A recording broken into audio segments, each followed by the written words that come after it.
آپ کے عقیدے کو خراب کرنے کی کوشش کرے اور حضرت عیسیٰ علیہ السلام کے متعلق اتنا غلط عقیدہ بیان کر لے تو فوراً آپ نے پہچان لینا ہے کہ یہ کون ہے؟ قادیانی ہے. تو آپ نے ان سے پھر بچ کے رہنا ہوگا. نمبر 2، علماء دین سے شدید متنفر کرنے کی کوشش کرنا. یعنی ہر قادیانی کی یہ کوشش ہوتی ہے کہ وہ علماء کرام سے مسلمانوں کو دور کر دے اور مسلمانوں کی دلوں میں علماء کی نفرت ڈال دے. تو جو بھی یہ کوشش کرتا ہے ہر بات میں کہ آپ کی دل و دماغ میں علماء کی نفرت ڈالتا ہے تو سمجھو یہ قادیانی ہے. ان کو تمام برائیوں کی جڑ بتاتی ہوئی ملا یا مولوی کے نام سے پکارتا ہے. یعنی آپ سے کہے گا نعوذ باللہ ہر برائی کی جڑ یہ ملا ہے، اس طرح بات کرے گا. ہر فساد کی جڑ نعوذ باللہ یہ علماء کرام ہیں، اس طرح بات کریں گے. فرقواریت اور کفر کے فتووں پر بات کرنے کے بہانے موضوع کو اقلیتوں کے خلاف ہونے والی کارروائیوں بشمول قادیانی جماعت، جس کو یہ جماعت احمدیہ کہہ کر مخاطب کرتے ہیں، ان کی طرف لے جاتا ہے. پھر جب علماء کا کے پیچھے باتیں کرنا شروع کریں گے نا تو پھر وہ کیا کہے گا؟ اقلیتوں کی بات کرے گا. پھر اقلیتوں کی بات درمیان میں چھوڑ کر پھر قادیانی کی جو جماعت احمدیہ کے نام سے یاد کیا جاتا ہے اس کی بات شروع کر دے گا. اور یہ بیان کرنے کی کوشش کرتا ہے کہ کیونکہ مسلمانوں کے تمام فرقے ایک دوسرے کو کافر قرار دیتے ہیں، ویسی انہوں نے جماعت احمدیہ کو اپنے آپس کے اختلاف کے تحت کافر قرار دیا ہے. حالانکہ امت مسلمہ کے تمام مسالک بالاجماع ایک دوسرے کو کافر قرار نہیں دیتے. اچھا، یعنی آپ کو اس طرح بات کرے گا کہ یہ مسلمانوں کو دیکھیں، یہ تو مسلمانوں کی عادت ہے کہ وہ ایک دوسرے کو کافر قرار دیتے ہیں، مختلف فرقوں کو. تو آپ کو یہ مطلب ہے کہ آپ کو دھوکہ دے گا کہ جس طرح مسلمان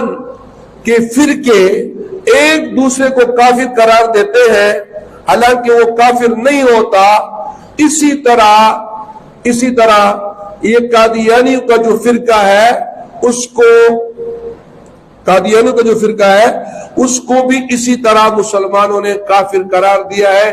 حالانکہ نعوذ باللہ وہ کافر نہیں ہے. اس طرح بات کو گما کر آپ کے ذہن کو خراب کرے گا. یہ بات ذہن میں ڈالیں کہ جہاں تک فرقے کی بات ہے اور وہ فرقہ جو کافر ہے، وہ فرقے جن پر کفر کے فتوے علماء کرام نے لگائے ہیں، ان کے اندر واقعی کوئی ایسی بات ہوتی ہے کہ اس کی بنیاد پر وہ فرقہ کفر کی طرف چلا جاتا ہے اور پھر اس پر کفر کا فتویٰ لگایا جاتا ہے. لیکن قادیانیوں پر جو کفر کا فتویٰ لگا ہے یہ عام بات نہیں، بلکہ قادیانیوں کے ان غلط عقائد اور ختم نبوت سے انکار، قرآن مجید کے 100 آیات مبارکہ سے انکار، اور رسول اللہ صلی اللہ علیہ وسلم کے احادیث مبارکہ سے انکار، اللہ تعالیٰ سے لے کر انبیاء کرام علیہ السلام تک اور انبیاء کرام علیہ السلام سے لے کر صحابہ کرام تک اور صحابہ کرام سے لے کر اولیاء اللہ اور بڑے بڑے بزرگ اور نیک لوگ جو دنیا میں گزرے ہیں اور وہاں سے لے کر ایک عام مسلمان تک، ان تمام کی قادیانیوں نے گستاخی کی ہے اور اللہ تعالیٰ کی توہین کی ہے مرزا غربت قادیانی نے، اور اسی طرح نبوت کا دعویٰ کیا تھا نعوذ باللہ. تو لہذا جو آدمی گستاخ ہو جاتا ہے اللہ تعالیٰ کی، انبیاء کی اور اسی طرح رسول اللہ صلی اللہ علیہ وسلم کی، تو وہ شخص کافر ہو جاتا ہے، زندیق ہو جاتا ہے. لہذا لہذا قادیانی کو جو امت مسلمہ نے ان پر کفر کا فتویٰ لگایا ہے تو یہ ان کفریہ عقائد اور گستاخیوں کی وجہ سے، حالانکہ امت مسلمہ کے تمام مسالک بالاجماع ایک دوسرے کو کافر قرار نہیں دیتے، اور فقہ کے چاروں امام جو گزرے ہیں، امام احمد بن حنبل رحمۃ اللہ علیہ، امام شافعی رحمۃ اللہ علیہ، اور امام مالک رحمۃ اللہ علیہ، اور امام ابو حنیفہ رحمۃ اللہ علیہ، ان میں سے کسی نے دوسرے فقہ کے ماننے والوں کو کافر اسلام سے خارج قرار نہیں دیا، اور عقیدہ ختم نبوت کے معاملے میں تمام امت مسلمہ کا اجماع موجود ہے ہمیشہ سے کہ آپ صلی اللہ علیہ وسلم کے بعد پیدا ہونے والا ہر مدعی نبوت کا دعوے دار اور اس کے پیروکار کافر اور اسلام سے خارج ہے، یہاں حتیٰ کہ امام ابو حنیفہ رحمۃ اللہ علیہ کا فتویٰ موجود ہے کہ جس کے اندر